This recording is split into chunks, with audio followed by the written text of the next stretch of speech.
Hello guys, welcome back to the channel. This is Lunar Goddess Tarot. I'm Sarah and I'll be your intuitive guide and your reader today. So for today's reading, I was called to do a special reading, one I haven't done ever, or at least in a long time. I wanted to get some confessions or some insight into the Divine Masculine's journey. And so confessions of the awakening Divine Masculine, those who are awakening to the journey, those who are awakening to the world, to the events of the world, to what's happening. As I've been expressing on recent videos, I feel like the Divine Masculine is really going through a softening at this time, really opening their hearts and their minds, creating, an expansion of what they thought to be true or what they knew to be true. So I think they're having a lot of insights and a lot of revelations about what this is all for. So I wanted to get some messages. I chose the Secret Language of Animals deck, the Archangel Power Tarot cards, which is a deck I haven't used in quite some time. So I'm trying to rotate some of my decks to use some of these decks that I haven't used in a long time. They deserve to be used and they deserve to, energetically assist us in these readings. And then I was really called to the Divine Feminine deck. And I feel like this is because there's a message here of how the masculine is seeing the feminine at this time. So I know many of you are focused on your own journeys right now, but again, this is coming from a more healed Divine Masculine energy that is coming through. It's not as scattered, it's not as hectic, it's not as... these are not masculines that are in the longing energy. These masculine energy, that what's coming through is the masculines that have done some of their work. They've been preparing for a while behind the scenes. They've made changes in their lives and they have some messages that they would like to share. So we're going to start with the tarot deck and then we'll move on to the other two decks. And I actually think I would like to get some messages here, which I haven't done in a while. So this is a surprise because I've been very focused on the astrology that's going on, which is very intense right now. I've also been very focused on the Divine Feminine's journey. Don't worry, if you're wanting a Divine Feminine reading, I'll get to that later today as well for you guys. And just to let you guys know a few announcements here, I have a ton of new posts over on Patreon. Patreon are my written posts. This is where I post the video posts. Although sometimes I'll do written videos on here. I just haven't done them in a while, but if you would like that, let me know. If you're in the live chat, let me know because I'll sneak a peek in there to see if you guys would like some of those written messages because those are really fun to do. And if you would like access to the Twinflame workbook, it's available for purchase on my website. It is all about the fundamentals of the Twinflame journey, the different phases of the journey. It talks about separation, it talks about longing, it talks about inner union, it talks about outer union a little bit. I don't go into much detail on outer union because really the focus is on understanding the journey and understanding why things happen the way they do. So giving you some clarity and some guidance on your journey. And then if you would like a personal reading or coaching session with me, that's available on the website as well. Just so you guys know, I am booking into mid-August at this time. So if you'd like those, go ahead and book in and then reach out to me via an email. Everything is listed on the website and you'll be able to schedule in with me sometime after mid-August. Looking forward to meeting you all. Very much looking forward to meeting you all. All right, so let's take a look and see what the overall energies are here from the Divine Masculines. I have to familiarize myself quickly with this deck because it's been a while. So 9 of Michael. I believe this is... this wouldn't be 9 of Cups. This might be 9 of Wands. So let me just... This deck is organized a little differently. So let's see here. Take a quick look.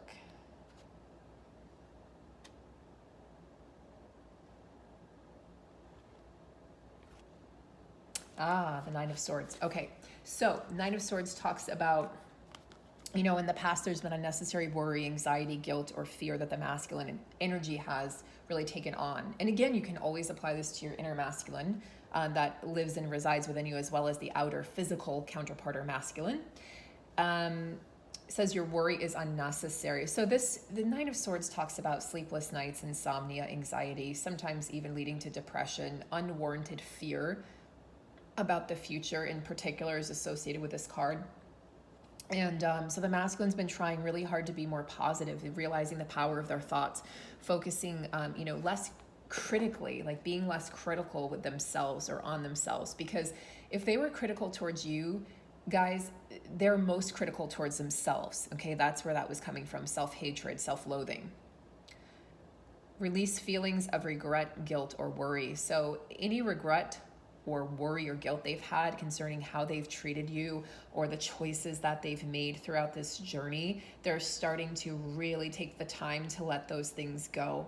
The Ten of Swords comes after the Nine of Swords, and the Ten of Swords is really talking about releasing the burden, asking others for help, releasing the burden. So I feel like the next step for a lot of these masculines, if they're not already there, is asking for help from outside sources, seeking help in therapy, seeking help from friends, asking others if, have you been through anything like this? How can I become a better person? How can I embrace what it is that I truly want, instead of just going after what I've always been told that I'm supposed to do? So even though this seems like a heavy energy for the masculines, I feel like, again, I do feel like there's a lighthearted energy coming in for them. And I do feel like they're going to continue to shift and continue to find their way. Really, really, really powerful shifts happening. So let's get a clarifier. So what is the energy? Well, we have the Two of Cups on the bottom of the deck. So let's go ahead and take a look at that, because the bottom of the deck speaks of the energies that are hidden. So it's what we can't see. It's what we can feel, but we can't quite see. So it says two hearts dedicated to creating something wonderful. Kindred spirits. Don't give up on those you love. So the masculine's saying, look, I know I've been in this struggle. I've been in this struggle. I've been in this fear and doubt. I've been in this war with myself and with you. Please don't give up on me. There's still the possibility for this union. There's still the possibility for us to come together, whether in spiritual form or physical form or both. Depending on the contract that you have before you incarnated, what it is that you are here to do and how you're going to carry out your mission. But this, they're saying, I still love you. I still have love for you in my heart, despite what it looks like. And what I mean when I say that, I don't even like the label karmic partner anymore. I really don't, because a person isn't karmic. The energy is karmic. But for the sake of just understanding, let's call it the karmic partner. The karmic partner isn't real, in the sense that, yes, they exist in the masculine or the counterpart's 3D world, but that is a relationship built on false truths. It's built on inauthenticity on the masculine's part. It's built on need or codependency or fear. It's not coming from a place of love, and it's generally toxic. Karmic relationships tend to be very toxic. They teach us very important lessons about ourselves and about life and about what it is that we truly deserve, but it's not a relationship or a connection that you can truly connect to, okay, in your heart. So it's not really love. And so I think that's what they're starting to understand is, God, I've been through this hell and this nightmare. This is like, the Nine of Swords is like a nightmare. It's like, I'm having nightmares, I'm having night tremors or night terrors. And that's because they realize that the choices they've made have led them from, opposite to what they truly want, which is the Two of Cups, which is that union. So there is still a desire there for union with a counterpart. I just think they've been taking the long way home, Decision. So interesting. As I said, they're taking a long way home. I was told to look at my clock and I saw 555. So 555 for all my numbers and numerology people. Please let us know in the chat what that is significant for, because there's definitely a significance. And then we have 15 here. So this is interesting. Decisions, Archangel Jophiel. Release yourself from that which holds you back. And we see a bird that's being free from the cage. A need to detox. Unnecessary worry based on a lack of self-confidence. So interesting. Yeah. So the masculines are making decisions at this time, making decisions on how they want to live their life. And how they wish to move forward, and also just reflections on where they've been. reflections on how their own mind or mindset or belief system has kept them stuck, has kept them caged and enslaved. They're realizing they've been in a form of mental slavery, and that's where the masculines have been. You know, historically, it's a form of mental slavery. They are, you know, the reason they're kept at arm's length or distance from the feminine through the journey is because they are very toxic, especially when they're in this kind of Nine of Swords energy, when they're playing the victim, you know, or they're not taking accountability for their actions or for their life, or that the fact that they can just choose differently and their life could go in a different direction. So yeah, there's a lot of worry here that is encapsulating the divine masculines. I can see that with the cards.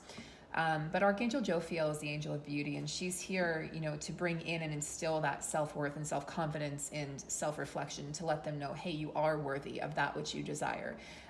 Don't allow, you know, the past to hold you back, because again, the ultimate goal is this Two of Hearts, this Two of Cups, this union energy where you're working towards something together. So that's still happening. You're still working towards a common goal together. You're still on that mission together, even if it doesn't appear to be in the physical.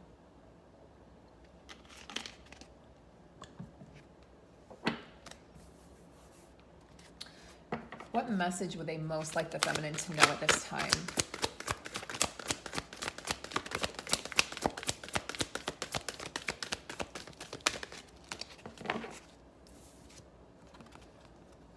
Queen of Ariel. So we have here the Queen of Pentacles.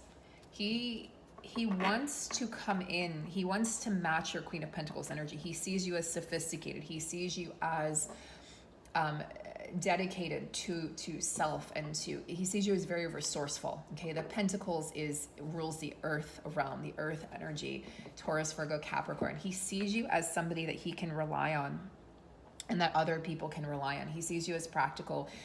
He sees you as way more mature than other women or men. You know, I'm using he, but of course, divine masculine could be a she. Way more mature than other people they've been with. He sees you as generous. He sees you as, you know, wanting to share your home and your life with somebody. And it's like possessions. The Queen of Pentacles has the possessions. She has the money in the bank, but she's willing to share it. And he sees that you just have, it's this very grounded warmth about you, would be a really good way to describe the Queen of Pentacles. So he wants to come in to be that King of Pentacles. He wants to be your equal. And I feel like in the past, he knows that he wasn't. There's a nurturing ability, you know, or quality to this Queen of Pentacles, because she's able to, because she has the resources available where she can take care of other people. But she's not codependent. You know, the Queen of Pentacles, Nine of Pentacles, very independent energy. Okay, she creates her own wealth, her own income. She creates her own happiness. She doesn't look outside of herself for that. She's very practical, and I feel like he might be looking back on some of the advice that you've given him, and he might be thinking, God, she was so right about so many things, and I denied her the opportunity to know that I valued what she said, that I valued where she was coming from. That's pretty big revelation right there. He wants you to know that he did value what you said, and he did listen, even if it seemed like he was chuckling, you know, or he wasn't paying attention, or he just didn't agree. Because oftentimes, because you are opposites, it'll look like you're holding those different like dynamics, right? The feminine, the masculine polarity. It will look like you oppose each other on everything. Oh, we're too different. It's very easy to assume that, but those two polarities also attract each other, because what you have the other lacks, and what you lack the other has. So you guys are able to create this beautiful picture, this beautiful dynamic together, but he wasn't able to see the full picture in the past. So he's saying, I really see you for who you are, and I see that you didn't fall apart without me. I see, in fact, that you went on with your life, and you created stability, you created wealth, you created abundance, you made yourself, you brought in joy for yourself. And he's very proud of you. I think he's very proud of the feminine right now for not falling apart. And he sees you as stronger than him in many ways. He doesn't see you as weak anymore. He sees you, if he did in the past, he sees you as very strong and very capable. How does he see himself?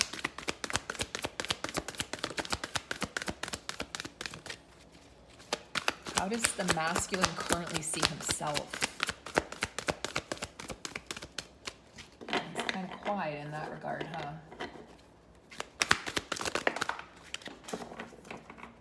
That is a flying card, so let's see. Let's see.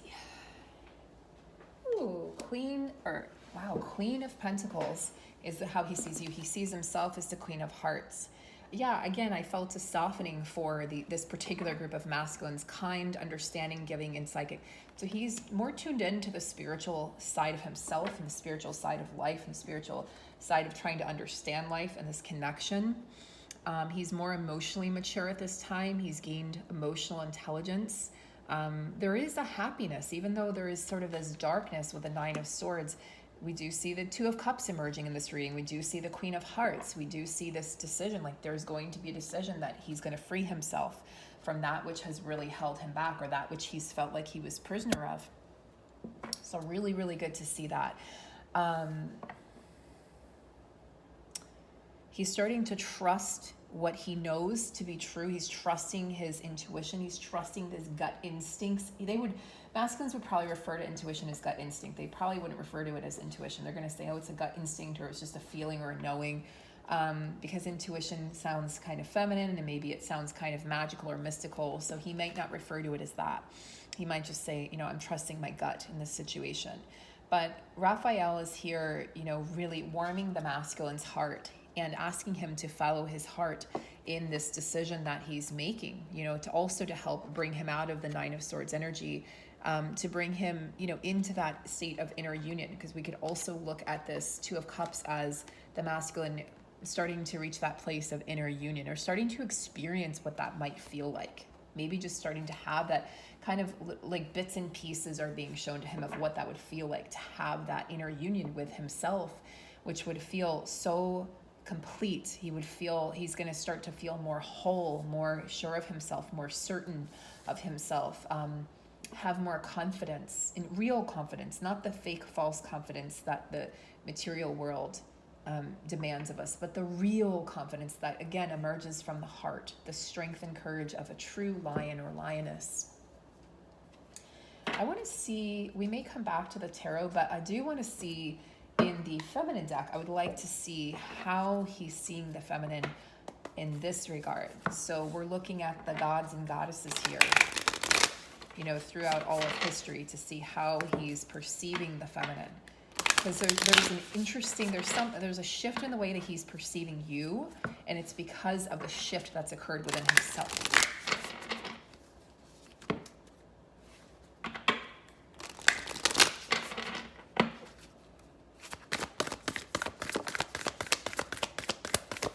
Okay, so that was a card to hop out right first off the bat there. Erdine, mistress of the labyrinth, my soul knows the way, and the only way out is through. He sees you as somebody who, again, very Queen of Pentacles. I have all the answers. I'm very grounded. I'm secure. I'm stable. I'm confident. But I'm also warm. I'm also loving. I'm practical and I'm wise, but I'm also have a very generous, open heart, and I'm full of joy and abundance, and all the forms that joy and abundance can come in. Yeah, and it's like he knows that you understand that there may have been times where you wanted off the journey, but now you've accepted the journey for what it is, and it's helping him accept the journey for what it is. So now you can move forward from that place in full acceptance and even in awe of how far you have come. He's in awe of how far you've come. He's in awe of your strength and courage and ability to continue walking this path despite what you've been through, despite the challenges and the obstacles that you've had to overcome. So the divine masculine is, when he looks at the feminine, he's seeing just a powerhouse. He's seeing a powerhouse that it's almost like you were untouchable to him before, because look at this aura that surrounds her, this bright aura, this you see the colors orange and yellow, the sacral chakra, this creatrix energy, this phoenix rising energy, the root chakra, the red, the stable, the groundedness, the yellow chakra, the solar plexus. I'm confident and secure in who I am. So he's seeing this within you, and He's also, for him, you're a symbol of hope. You're a symbol of, you're helping guide him. He's like, okay, I know this is, here's the labyrinth here that's, this is the labyrinth in all of those beautiful colors. It's the path. It's the only way. The only way out is through. And he says, okay, so if she can do it, I can do it. And, you're leading the way. We know in this spiritually that the feminine is leading the way. The masculine leads the way in the material, okay? And in the physical world, he makes the changes in the physical world. You make the changes in the spiritual realm. So through this process, you're showing him literally step by step how to make it through. He's following your lead, feminine. He really, really is. That's why it's so important for you to take those leaps of faith, for you to get out of those situations, right? For you to make those decisions, get out of those situations which were keeping you chained, which weren't allowing you to express yourself or to be authentic or to live fully the life that you came here to live.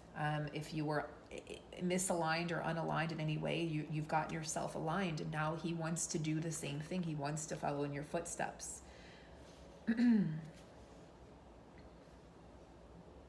She's connected to Theseus. So this is a very interesting, we look at the Greek gods, and there was a man named Theseus. And some of you might know this if you studied Greek mythology. And this was a very courageous man. And he decided to go into this labyrinth, to walk into the labyrinth alone. And he, if you have any accounts of Odysseus, also the Odyssey, you would have remembered Theseus, or maybe jar your memory to go back to that place. But he went in there. He walked into the labyrinth and said, I'm going to slay the Minotaur. Okay? And she fell madly in love with him. And the story is that she offered him her sword. And she also offered him this string, this red string, which you can see that she carries, so that he could find his way out, so that he wouldn't get lost in the labyrinth, so that he could come home to her. So he did succeed. He was able to slay the Minotaur. He was able to find the light. So he found his way, through her light and through her guidance, right? She was the guiding light. She was the guiding force. He found his way out. So when she helps him because he's going in there, because there was a sacrifice. People would make sacrifices to the Minotaur. Okay, they would have to sacrifice, and I believe it was in the form of people, if I'm not mistaken. You would have to sacrifice, a member of the tribe. And so he went in there to end this once and for all. No more sacrifices. So he sacrificed himself to make the sacrifice for the people and for the village. And he wanted to stop the injustice. So she represents, justice. She represents bringing things back into balance. So it's very interesting that the message is that courage is always rewarded. So knowing that, like Joan of Arc knew the way, her soul knew the way. Anybody who's rebelled against society or the rules or regulations, or anyone who's doing it right now, right? The light workers, the way showers, we know that this is what we're called to do, and we know the way, and that you have to go through it to get to the other side, and you trust that there's that invisible string of. Interesting that she held on to this red string, because it is said that the twins, and I don't know where this originated from, but it's said that the twins have a red string of fate that connects their hearts, so that you can never actually lose each other. You're never actually separated. So it's interesting that she had this red string, and I wonder if her and Theseus may have been twins, twin flames. Okay, so going through that together. But he does see you as very courageous. He sees you as he sees you as a beacon of light, as a symbol of hope. And it helps him carry on. It helps him continue on his journey. And it helps him to stay afloat of all the madness, that's occurring in his life, that has occurred in his life, as things drop away, as things come crumbling down around him, as he goes through the dark night of the soul, and he questions everything. It's like the masculine, it might seem easy or look easy to the feminine for him to just walk away from everything he's known, but it's been ingrained in him, not just from this lifetime, but his parents, his grandparents, and so on and so forth. It's been ingrained in the masculine for eons, for centuries and beyond, for thousands, hundreds of thousands of years. And so to just expect him to just suddenly see the light, from one day to the next, and wake up and suddenly, he sees the world differently, it's probably not going to happen. It's a process, and it seems slower than the feminine's process. It might seem like he's taking longer to get through the labyrinth. The feminine's like, I'm already, out. I went to the center and I found my way out. But you're going to be waiting for him on, once he is able to emerge from the matrix and emerge from the labyrinth, you're going to be on the other side of that. And some part of him knows that. He knows that he has to go through these challenges. And I feel like even with these so-called karmic relationships, right, where he's, dissolving karma and breaking free and breaking, the chains of ancestral trauma, he knows in some part of him, I don't want to be here. I want to be with her, but I know that this is what I have to do. So it's like a soul-led decision. He knows he has to go through these experiences, just like you do on some level. I had a friend one time that was in a toxic relationship, and I was like, you gotta get out of that. And what she said to me was, she said, it's not time. I'm not ready. I'm not done. My business here is not finished. And that's how I feel like it is for the masculines in some of these karmic situations. So we have to trust in divine timing, trust in divine judgment. So the masculine wants you to know he's working on empowerment. He says, I'm not exactly sure what this means. Misguided, distorted perceptions of what power is, often mistaken for control, lead to distortions in the fabric of your soul. And then those filter out into collective soul, creating imprints and distortions in the matrix. Use your innate intuition to ascertain what it is your soul really wants than following what others think you should do. That's why the Nine of Swords came up, because it's not an easy decision for him to make. It requires him to step outside, way outside his comfort zone, and to also not know who is going to be on the other side. He doesn't know if his friends or family are going to be supporting him once he makes this jump in this leap of faith. He doesn't know who's going to be there. He doesn't know if you're even going to be there at this point. So ascertain what it is your soul really wants rather than following what others think you should do and how you ought to show up in the world. Then move forward toward it with confidence. So he's becoming empowered. And again, he's becoming empowered because of you and because of the influence that you've had on his life. Big influence. And he realizes, I think that's probably the biggest realization right now, is he realizes the influence and the impact that you've had on his life. He is heartbroken. So that would be the Nine of Swords also.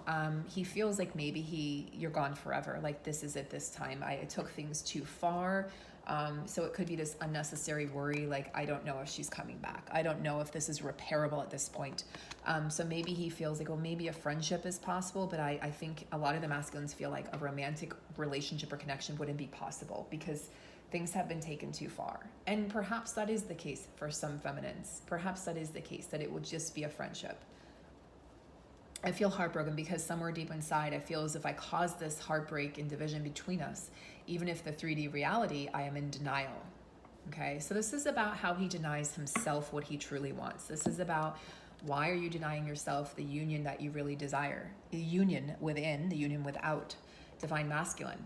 So the healing process for him right now is denial of the self and its wants, needs, and desires can cause immense bitterness, displaced resentment, and heartache. It's not selfish to feed yourself, it's necessary. So he's learning not only to empower himself to do what he wants to do and what he needs to do and be the person he came here to be, but also he's realizing the role that he played. He's taking accountability for what he did to cause the rift between the two of you and the separation. He realizes on some level, or will start to realize, that he denied aspects of himself to himself. He denied his wants and his needs for many years, whether in a dead marriage, whether in a dead-end job, whether just denying himself, this union with you because he felt like he wasn't worthy, because he didn't truly accept or love himself or cherish himself. Okay, so let's get one more card from this deck.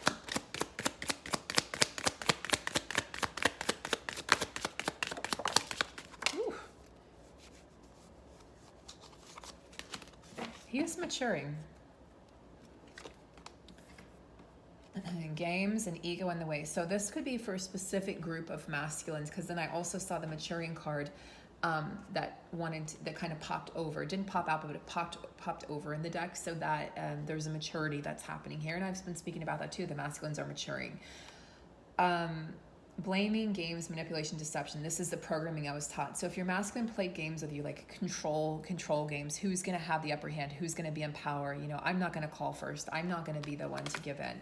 This could be what this is talking about. So this is very karmic type behavior. And this can be very deeply ingrained in the masculine. So they've got to start not punishing themselves but rewarding themselves for doing things and making different choices, okay, for stopping the games. No more manipulation, no more deception, no more game playing, because the feminine, frankly, you can't play games with someone who's refusing to partake in the game. So the masculine's realizing, like, if she's not willing to be a participant, then I can't play the game with her because she's not going to play along with me. And so if you just deny access, right? You're like, no, I'm not going to be manipulated. I'm not going to be deceived. I'm not going to play part of the blaming, or I'm not going to just pretend. I'm not going to care about the upper hand or who has the last word or who reaches out first. I don't care about that. So that's why when the feminine reaches out, if you do so from a place of authenticity and not expectation, you can have a really good results. And then we have the ego is in the way. I still want and desire you, but I don't want to face rejection or judgment, okay? So again, this is where that maturation is coming through, the maturity of the masculine. It says, you know what, I'm going to take accountability for the games that I played. I'm going to take accountability for trying to manipulate the situation and trying to control the situation, because now they're realizing in the longing that I don't have any control anyway. I never did. I never really had control. And honestly, that false sense of control is what kept them enslaved and what kept them feeling like, you know, a bird with its wings clipped, because they imprisoned themselves in this life that they truly didn't want, and they created these nightmares. These karmic relationships are nightmarish, guys. It's the stuff of nightmares. It's not fun. You guys have been through them, right? The feminine's been through her share. Usually by the time she meets the masculine, she's been through her share of karmic relationships. But you know that this is not fun. It's not enjoyable. It's not a breath of fresh air. It's hell, and getting out of them can be hell, because you can feel. It can feel like this is fate. It can feel like this is destiny. It can mock itself to feel like the real thing, but it's not. But there are lessons to be learned, and that's how strong karma can be. Karma can make somebody feel like they can't leave. But they can, they're not trapped. So the healing here for the masculine with this ego death is that there is no failure. That is an illusion of the ego. Instead of ignoring this connection and your true feelings, right? Address it in some manner, even if it is only with yourself for now. If insecurity and uncertainty plague you and you don't know what to say to your counterpart or how to say it, start with something simple. Feminine energy in general wants to embrace, forgive, and nurture. Very true. Feminine energy in general wants to embrace, forgive, and nurture. Take a chance, divine masculine. You may be really surprised, especially at this point, you know? Especially at this point. Let's get one last card here. What an interesting reading. Wanted to do something different. So let's get a card here, an animal energy for the masculines. I will be doing a divine feminine reading next, a little bit later today, which is when I should be able to get to that. So be on the lookout for that, guys. And don't forget to like, share, and subscribe. And again, if you're just tuning in and you'd like a personal reading, those are available on my website, as well as coaching sessions, and you can purchase the Twinflame workbook. It walks you through, it's a 26-page workbook, very detailed. It walks you through the different stages of the journey, and there's exercises in there as well to assist you, to give you clarity and guidance, peace of mind on this journey, right? Bring in a piece that you really, really need, okay? Elephants. So they want to be men and women of honor. The divine masculine wants to be somebody who has more compassion and empathy, both for self and for others. So this speaks of self-love, and this speaks of, you know, love for the counterpart, love for humanity, love for life.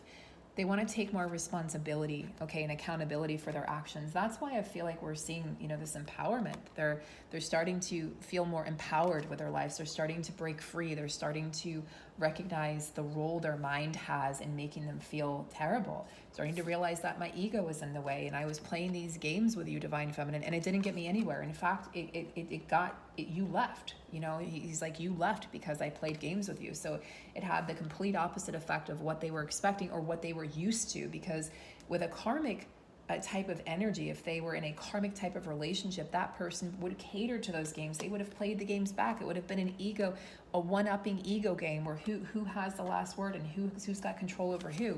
But in this type of situation, the masculine is saying, you know, I want to work on this together. You know, this is cooperation. The elephants work together. They help raise each other's young. If there's a young or an elderly who is, you know, has fallen down a hole, you've probably seen these videos, or is in danger, the elephants will come together to rescue that elephant. In addition, with elephant funerals, because they do have processions, all of the members of the tribe will come forward to honor the deceased. So they're a community, they're a family, and that's a theme that's coming up right now for the feminines and masculines, is coming together, you know, not being alone on this journey, creating a sense of community. But yeah, they want to honor they want their word to be honored. They want to honor their word. They want you to know that they're coming in, you know, in the next stage with a lot more accountability, taking accountability for their actions and what they, you know, like what they've caused, the heartbreak they've caused through the denial, through the abandonment of self, through the game playing, the manipulation, through the egoic tactics. And they want you to know, like, I want to come in with this very compassionate, kind energy, and I want my heart, you know, to lead the way this time around. So I think that's all of the messages from the Divine Masculine for today, guys. I really hope you enjoyed this different style of reading. If you did, please let me know in the comment section in the live chat, and please give me a thumbs up and a like. It just helps the channel. It helps the algorithm on YouTube. It helps people find my channel and find my videos, the people that really need to hear what I'm saying. And it just helps my channel grow. So you're supporting me, and it's a very, very simple action. Thank you to my incredible moderators. You guys are amazing. You're supportive. And guys, the moderators I've chosen them. I've handpicked them. These are people who have been on the journey for a long time. They have a really good sense of self, a sense of the journey, an understanding of it. And they come forth with a lot of compassion and love. So please honor them. Please be respectful of everyone. And I'm sending you guys so much love and support. And be on the lookout for that Divine Feminine counterpart reading to come later today. I love you guys. Take care.